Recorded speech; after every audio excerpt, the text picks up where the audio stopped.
สดใสงามวิไลเมืองราวไว้ฟ้าแสงส่องประสานหุ่นเรืองอาบแสงสุรีมีพับนภาสามสาวอุดมหันมีศาสตร์ลาวได้มีวันนี้60 ปีมีไสสง่าวันนี้สุขสันต์เป็นวันที่ดีของเร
าทุก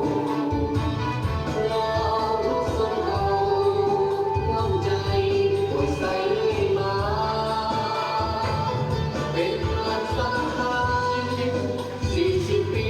สถาปนาวันศาสตร์ที่2 ธันวาเอากันมาฉลองใส่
เราได้พานไปนั้นก็เป็นการแสดงชื่อชาติวรรณคดีลำดับต่อไปข้าพเจ้า